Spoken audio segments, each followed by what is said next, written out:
Assalamualaikum and salam sejahtera. My name is Muhammad Akbar bin Hasbi. I am from Group 1. So today our group will present about the EIA of the proposed 497 hectares of forest plantation development in Lesong Forest Reserve Mukim, Keranton and Rompin, District of Rompin at Pahang Darul Makmur. So our group consists of five members, which is Ahmad Kazafe, Hairil Amri, Muhammad Akmal, Nik Munira and Nohayanis. Assalamualaikum. My name is Hairil Amri and I will present the introduction and also the statement of need for this project. So, forest plantation is defined as a process of recovery for disturbed, bare or logged over forest area. Forest plantation development comprise of a few activities such as land preparation, replanting the trees and also harvesting. The trees will grow naturally and after a period of time, it will be harvested. The classification of forest reserve is based on the concept of rational and manageable land use. According to National Forestry Policy 1978, Amendment 1992, forest reserve is classified under four main functions. The first is protection forest, the second is work forest, the third is amenity forest, and the last one is research and education forest. So for the case study for this project, we choose an EIA project at Pahang State. So this project site is located in Lesong Forest Reserve with a total area of 497 hectares. In Mukim Keratong and Rompin, district of Rompin, Pahang Darul Makmur. So the nearest town from the project site is Muazzam Shah Pahang, and also the nearest settlement area is Kampung Orang Asli Guri. So for the access road, the project site can be reached from the nearest town, which is Muazzam Shah, through Jalan Muazzam Bukit Ibam. The distance from Muazzam Shah to the entrance of the unpaved access road is approximately 28 km, while the distance from the entrance of the unpaved access road to project site boundary is approximately 13 km. The entrance of the unpaved access road to the project site is located northeast to the project site and will be used during the development phase and also operation phase. The project activity for the EIA of logging and forest plantation can be divided into three stages. The first is pre-development, which include the preliminary investigation. The second one is during development, include the construction of access road, logging and nursery establishment, seedling and sapling preparation, site preparation. And the last stage is post-development, which includes field maintenance, harvesting and post-harvest field maintenance, and also the last one is abandonment and replanting. So, if we refer to the Environmental Quality Act 1974, Act 127, the project is a prescribed activity which falls under first scheduled activity 5B, 5E, and also 13, which covered 5 forestry, 5B, logging or cutting or taking of timber for the purpose of conversion from forest to other land use covering an area of 100 hectares or more but less than 500 hectares. 5E, development of planted forest covering an area of 100 hectares or more but less than 500 hectares. And the last one is activity 13, development in slope area. The development or land clearing less than 50% of an area with slope greater than or equal to 25 degree but less than 35 degree.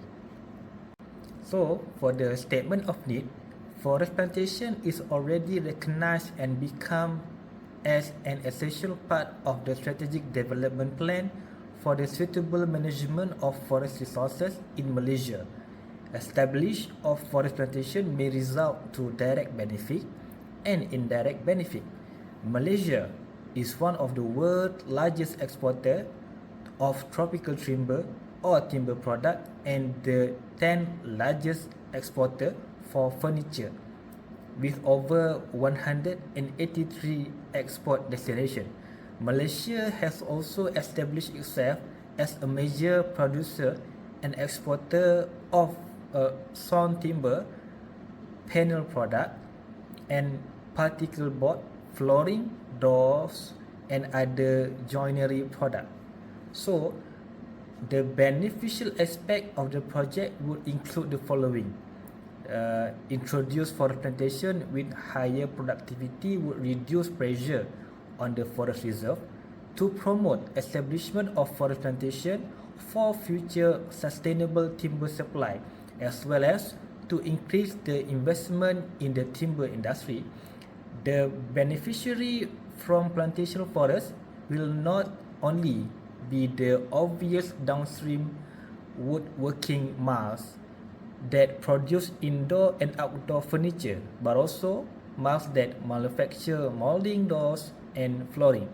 To enhance the sustainable development of forest plantation in Malaysia, especially in Pahang, to increase the production of raw material for the timber industry, especially for Pahang State, and to increase the export volume to Malaysia. The project will provide job opportunities among the community in Mukim Keratong and Rompin and district of Romping, which is direct impact. And the last one is the project will stimulate socio-economic growth in the district as a result of the improved in purchasing power and livelihood of local people in the district of Rompin, which is also as an indirect impact. For the baseline study is number 1, ambient air quality.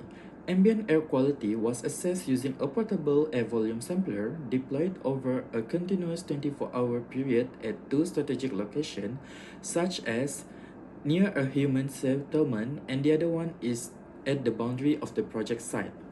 The key parameter monitored here is PM10, which represents fine particulate matter commonly associated with vehicular activity and dust. Recorded PM10 concentration range from 21 to 24 microgram per meter cube.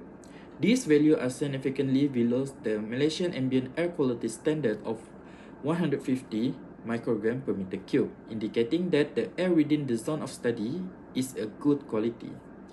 So next is water quality. So for the water quality was assessed at 11 established monitoring stations using grab sampling technique. Samples were immediately stored in ice boxes and transported to the laboratory for physical-chemical analysis. The key parameters measured here include pH, dissolved oxygen, total suspended solid, biochemical oxygen demand, chemical oxygen demand, and ammonical nitrogen. So for water quality index, scores range from 75 to 96. Most samplings fell under class 1 and class 2. And the last one is noise level. Noise level were monitored at the same two locations using a sound level meter program to measure equivalent continuous noise level during both days and night. So the recorded daytime value range from 49 to 51 decibels, while in the nighttime levels were between 34 to 43. This result fell under DOE 2007 guideline for planning and development, which specify maximum allowable levels of 55 decibels of daytime, and for the nighttime is 45 in environmental sensitive and residential area. Okay, we move to the next chapter. This is existing environment. So this is a zone of study. We identify zone of study encompasses a radius of 5 kilometers around the project site. Within this zone, one key environmental sensitive area was identified. So for the next existing environment is physiochemical environment. Physiochemical environment include measurable non-living component of the environment that influence biological and process. So there's example that land use, topography, geology and mineral resources, hydrology, soil and meteorology. For the land use, lies entirely within the Lesong Forest Reserve with surrounding land uses predominantly consisting of natural forests. So for the geology and mineral resources, this site include formation from the Jurassic Cretaceous and predominant periods. For topography, the topographical analysis revealed that this project site range in elevation from 20 to 200 and 210 meters above sea level. Approximately 59.37% of the area lies within the 20 to 40 meter elevation range. Assalamualaikum warahmatullahi wabarakatuh. My name is Ahmad Khazafi bin Sulaiman. I will present for the potential impacts of logging and forest plantation. Number one, soil erosion. One of the most significant impacts of logging and land preparation is soil erosion. It works such as tree removal, road construction, and land leveling expose large areas of bare soil, making them vulnerable to erosion, especially during rain events. This can lead to excessive and sedimentation in nearby rivers and streams, reducing water quality and affecting aquatic ecosystem. The steepness of terrain and lack of vegetation cover can exacerbate this impact. Number two is air quality degradation. The movement of heavy vehicles and machinery on a paved surface during the construction and operation phase may lead to increased level of airborne dust like particulate matter. Furthermore, emissions from diesel-powered equipment and vehicles contribute to air pollution, while the use herbicides and pesticides may release volatile compounds into the atmosphere. If not managed, these pollutants can affect the health of workers and surrounding communities. Number three is elevated noise levels. Machinery operation, tree felling, and transportation activities will generate considerable noise, particularly during peak operation periods. Prolonged exposure to such noise levels can disturb wildlife in the area and affect the well-being of site workers and nearby settlement, especially if activities extend beyond regular working hours.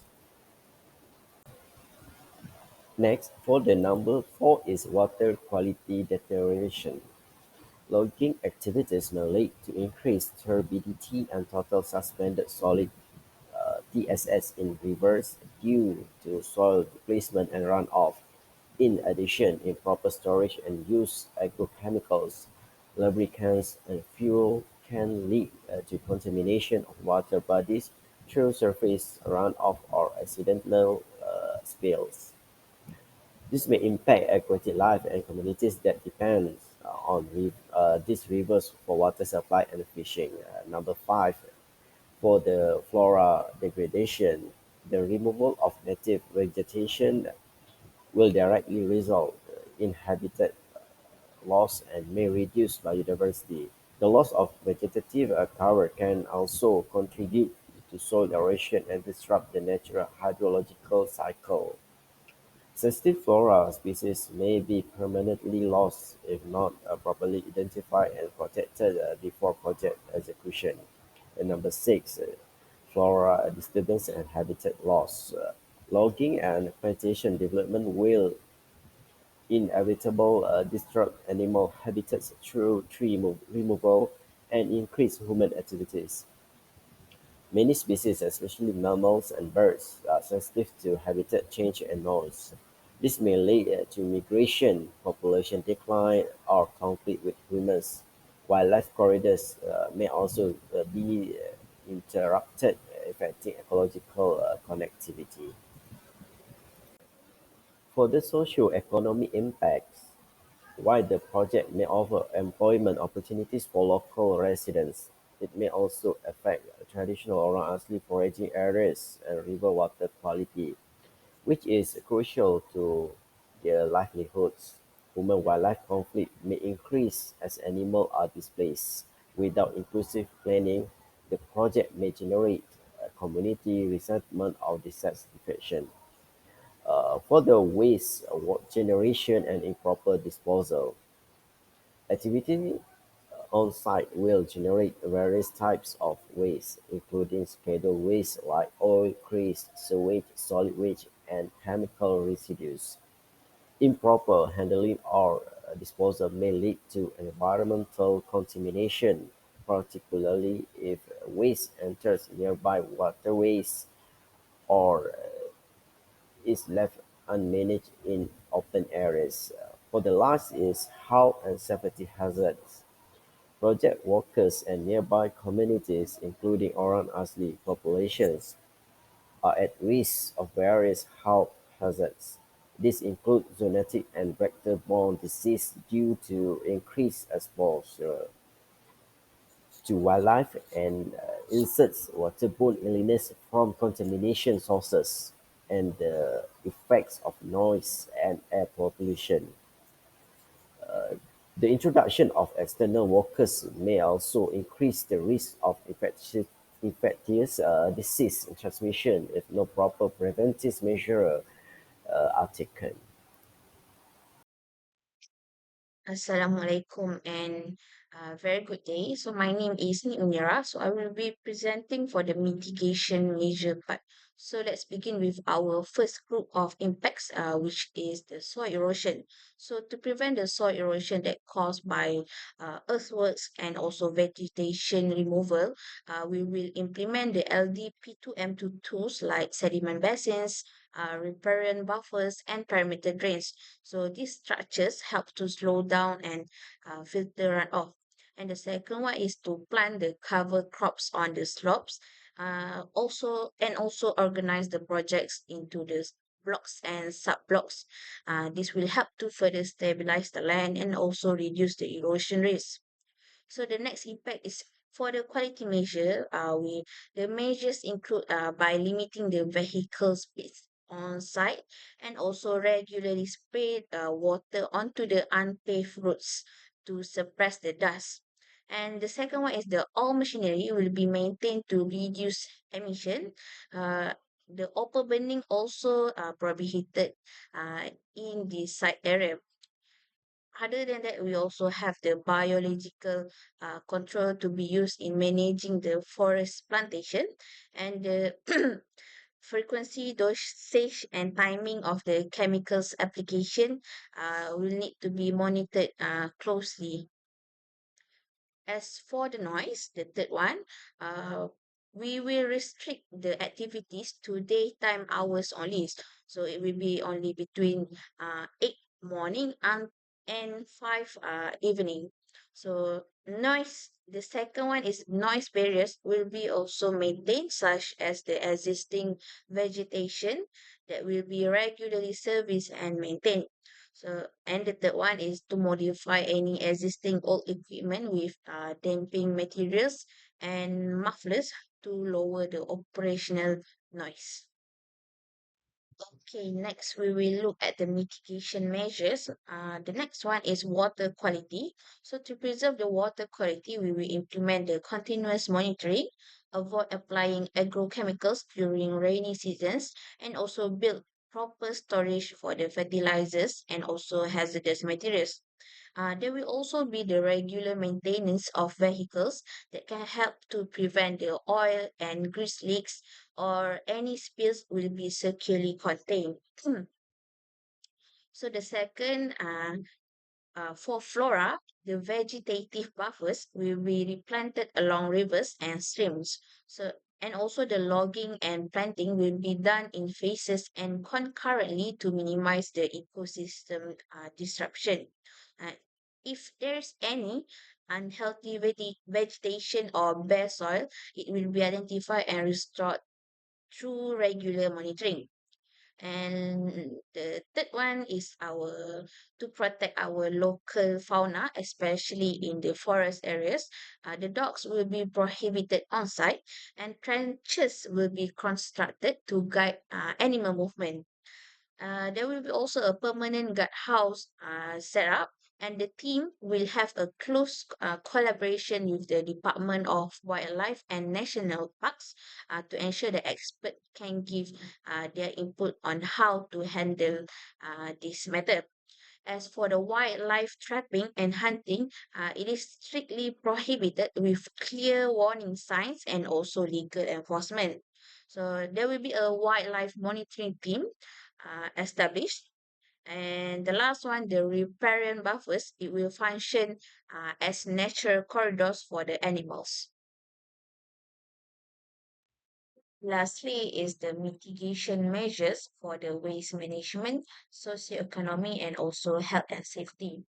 So for the socio-economic perspective, the project will actively involve the local communities, especially the orang asli. This is by offering them the employment opportunities that match their skills. Uh, Also, there will be a CSR programs that will help to support local development and collab with the wildlife departments to manage the human-wildlife interaction. In terms of waste management, so waste, first of all, must never be disposed of into the rivers. And the second, the scheduled waste storage, it will be stored in the sheltered and compliant facilities. The third one is the septic tanks. So septic tanks need to be regularly maintained, and solid waste need to be sorted by type or appropriate disposal. And the last but not least, in terms of health and safety, majorly in health scope lah. So workers and nearby residents are at risk of disease transmission. So they will be given the prophylactic treatment and also vaccination. This will be encouraged for all personnel, right? And then the second one is the sanitation and hygiene will be strictly enforced. And there will be also the vector control that can be achieved through fogging and eliminate the breeding sites of vector. So these measures will help to safeguard both public and occupational health. For the conclusion part, so in conclusion, the logging and the forest plantation project presents multiple environmental and social risks that can range from the soil erosion and habitat loss to air pollution and also human wildlife conflict. However, these risks can also be significantly minimized through the implementation of strategic mitigation practice, especially that those under LDP2M2 and also best management practice. But the success will also depend on the ongoing monitoring, adaptive management, and collaboration with the stakeholders, particularly the local communities and also environmental authorities. So, with the consistent updates to the environmental management plan, or we also call as the EMP, the project can maintain its environmental integrity while also delivering the socio-economic benefits. That brings us to the end of our presentation. So to summarize, the proposed forest plantation development in Lesong Forest Reserve offers both opportunities and also challenge. While there are clear environmental and social risks ranging from the soil erosion until the habitat loss, our proposed mitigation strategies are designed to manage these impacts effectively and responsibly. Through continuous monitoring, best practices like LD, P2M2, and also BMP, and active engagement with the local communities like Orang Asli, this project can achieve its goal while also safeguarding the ecosystem and also support the sustainable development. So, on behalf of Group 1, thank you for watching our video.